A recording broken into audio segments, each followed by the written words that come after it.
Today we will be taking a look at how to make a beef Wellington. For the crust, you will need 2 2/3 cups of flour or gluten-free flour, up to a cup of shortening, and up to 8 tablespoons of water. You really want a good fluffy dough consistency. Because you really want a really good crispy crust on your beef Wellington, and not a really deep dough and stuff like that. I'll show you what I mean when I start to make it. The type of meat that you would need would be a beef tenderloin. Yes, it would be a kind of a pricey cut of meat, but yes, it would be well worth it. You would need it in a cast iron skillet or a pot. Instead of using typical oil, I'm using Merlot wine. I mean, it's pretty obvious what type of wine I'm using. And I would sear all sides with some salt and pepper. So I'll get to it. Now that you cook the meat, you should sear it. This is often called a reverse sear. This part takes a little bit of skill, as you need to drain out the liquid in a little cup, usually a glass measuring cup, to save for later, and turning up the burner as hot as you can for the first couple of seconds, and turning it down to maintain that heat. You really want that good sizzling. After you sear your meat, like so, you should take it out of the pan. Sorry if the lighting's kind of shit right now, but just because I have a window right behind me. Like, all the seared meat is good.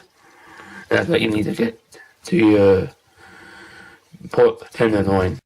In a food processor, you should cut up or process 400 grams of flat-cap mushrooms into small little pieces like this.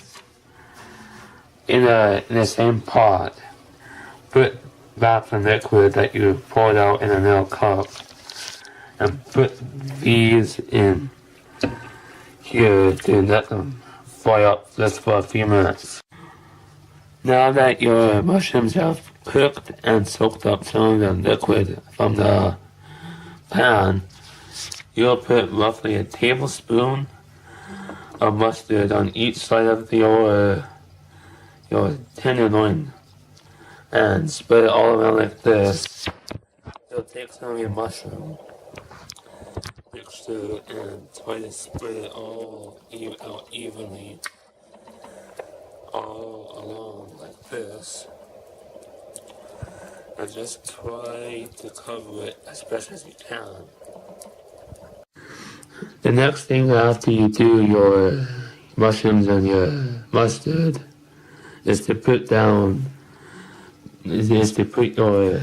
prosciutto or your speck, or whatever you want to get, like Italian style prosciutto, German style prosciutto, doesn't really matter, on both sides of your meat. What I find works the best is if you put some plastic wrap down before you put your prosciutto down, then put your meat on top of it. It'll be a whole lot better to maneuver and try to work with a slippery piece of meat. And this is what it should look like once you wrap your meat. You know, my kids, wrap your meat, don't be silly.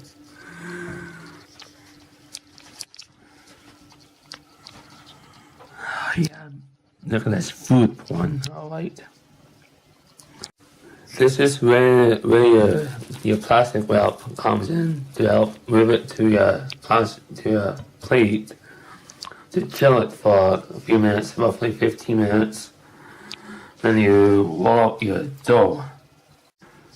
You should roll out your dough to at least double the size of your meat.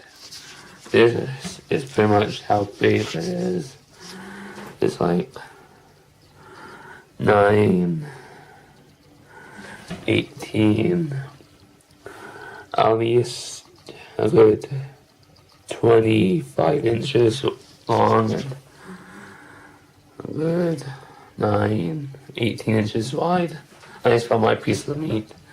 You should measure out how big your meat is and actually roll out the dough to your size of meat. After you roll out your dough, put your meat on your dough and try to roll up your dough onto your actual meat. Now that you've wrapped up your meat with your dough, and now it's time to chill it for at least an hour until you blend it. After it has been sitting in the fridge for at least an hour, take it out and score it with a knife. Like whatever you want to do, like I put it in an X like this. You can do it just like in a straight lines, or wherever you want to do it, and then take one egg yolk, scramble it, and then paint it on to get a really good crust on it. Bake at 400 degrees for 15 minutes, and then turn your oven down to 350 degrees for at least 25 minutes to 30 minutes, or at least until your meat is 150 degrees Fahrenheit.